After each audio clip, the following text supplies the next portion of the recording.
बिस्मिल्लाहिर्रहमानिर्रहीम। अस्सलाम वालेकुम दोस्तों, welcome to Tamuz kitchen. I hope you all are fine.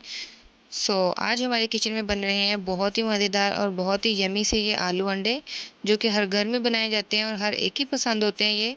तो हम आज आपको बताएंगे अपना तरीका आलू अंडे बनाने का। तो जल्दी से रेसिपी शुरू करते हैं और सबसे पहले चीज़ें देख लेते हैं कि हमें क्या क्या चाहिए। आधा किलो से थोड़े से ज़्यादा जो है वो हमने आलू ले लिए और इस तरह से आपने इनको क्यूब्स में कट कर लेना है। अगर आप कोई और शेप देना चाहते हैं तो इट्स अप टू यू, आप दे सकते हैं। 4 हमने जो है वो अंडे ले लेने हैं।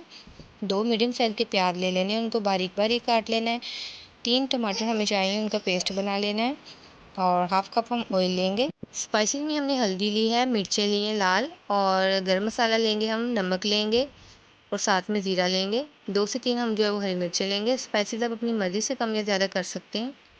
तो सबसे पहले हम जो है वो कढ़ाई में ऑयल डाल देंगे। ऑयल जब हल्का सा गर्म हो जाएगा ना, तो फिर आपने इसके अंदर ज़ीरा शामिल कर देना है और तकरीबन 15 से 20 सेकंड के लिए आपने इसको थोड़ा सा जो है वो पकाना है। और जब इसकी महक आने लग जाए तो फिर आप इसमें प्याज शामिल कर दीजिए।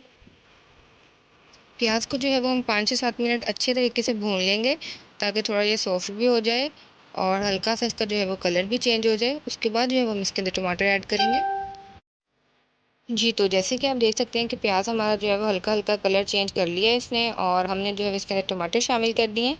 अब हम टमाटर डालने के बाद भी जो है वो इसको अच्छे तरीके से भूनेंगे। 2 से 3 मिनट के बाद जो है वो हम इसके अंदर सारी स्पाइसेस डाल देंगे, ताकि जैसे जैसे हम टमाटर की भुनाई करें तो सारी स्पाइसेस भी जो है वो साथ में भुन जाएँ और अच्छा सा जो है वो एक मसाला रेडी हो जाए। जी, तो सारी स्पाइसेस डालने के बाद आपने तकरीबन 5 से 7 मिनट जो है वो इस मसाले की भुनाई करनी है, ताकि अच्छे से जो है ये ऑयल छोड़ दे और पानी इसका ड्राई हो जाए। तो जैसे कि आप देख सकते हैं मसाला हमारा अच्छे से रेडी हो गया है और जो है वो सारा इसका पानी जो है वो ख़त्म हो गया है और ऑयल भी इसने बहुत अच्छे तरीके से छोड़ दिया है। अब हम जो है इसके अंदर आलू शामिल करेंगे। जी, तो मसाले में हमने जो है वो आलू शामिल कर दिए हैं। अब हम जो है इनको तमाम चीज़ों को अच्छी तरह से मिक्स कर लेंगे और साथ ही जो है वो हम इसके अंदर 2 से 3 हरी मिर्ची शामिल कर देंगे। और आलूओं को जो है वो 2 से 3 मिनट भूनने के बाद हमने जो है वो 1 कप इसके अंदर पानी डाल दिया है और अब हम जो है वो इसको ढक के रख देंगे तकरीबन 10 से 12 मिनट के लिए। 8 से 10 मिनट हो गए हैं और आलू हमारे जो है वो अच्छी तरह से गल चुके हैं, जैसे कि आप देख सकते हैं। और पानी भी जो है इसका काफ़ी ड्राई हो गया है। अब आपको जो है वो फुली तौर पे पानी ड्राई नहीं करना है, इतना इतना पानी आपने जो है वो उसके अंदर रहने देना है, क्योंकि अभी सालन को हमने जो है वो थोड़ा और पकाना है। तो इतना सा पानी जो है वो अंदर सही रहेगा। तो जी, अब जो है वो इस पॉइंट पर हम जो है वो अंडे शामिल कर देंगे। एक एक अंडा आपने अलग अलग तोड़ के इसके अंदर शामिल करना है। डायरेक्ट आपने अंडा जो है वो सालन वाली कढ़ाई के अंदर नहीं तोड़ना है, क्योंकि कभी कभी अंडे जो है वो ख़राब भी निकल आते हैं, तो इससे सालन भी हमारा जो है वो ख़राब हो सकता है। तो हम जो है वो 4 अंडे ऐसे हर जगह पर जो है वो शामिल कर देंगे। अंडों को शामिल करने के बाद आपने जो है वो उसको चम्मच की मदद से इस तरह से थोड़ा थोड़ा दरमियान में से तोड़ देना है। बिल्कुल आपने इनको मिक्स नहीं करना है। अगर आप इस पॉइंट पर अंडों को मिक्स कर देंगे तो सालन का जो है वो हलवा बन जाएगा, जो कि दिखने में बिल्कुल भी अच्छा नहीं लगता है।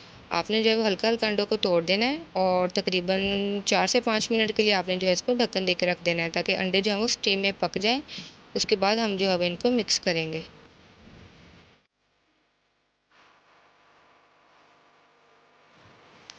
तो 3 से 4 मिनट के बाद हमने जो है वो ढक्कन उठा दिया है और अंडे जो है वो देख सकते हैं आप हमारे कि अच्छी तरह से पक चुके हैं। अब हम जो है वो इनको चमचे की मदद से थोड़ा थोड़ा तोड़ देंगे दरमियान में से और मिक्स कर लेंगे। इस तरह से आपने चमचे की मदद से जो है वो इनको तोड़ देना है और आलूओं के अंदर मिक्स कर देना है। इस तरह बहुत अच्छा सा जो है वो सालन रेडी हो जाता है। आलू अंडे का सालन हमारा ऑलमोस्ट रेडी है। अब हम जो है इसके ऊपर गरम मसाला छिड़क देंगे और साथ ही थोड़ा सा धनिया डाल देंगे। तो जी, मज़ेदार सा सालन हमारा रेडी है। आप इसको नाश्ते में खाएं या डिनर में खाएं, ये तो ऑल टाइम फेवरेट है। इसको हर टाइम जब भी मर्ज़ी खाएं, ये मज़े का ही लगता है। तो उम्मीद है कि आपको ये रेसिपी पसंद आई होगी। अगर रेसिपी पसंद आई तो चैनल को सब्सक्राइब कीजिएगा, वीडियो को लाइक कीजिएगा और कमेंट्स में हमें ज़रूर बताइएगा कि आपको ये रेसिपी कैसी लगी। बेल आइकन के बटन को दबाना मत भूलिएगा। हम मिलेंगे आपसे अपनी नेक्स्ट वीडियो में, तब तक के लिए खुदा हाफिज़।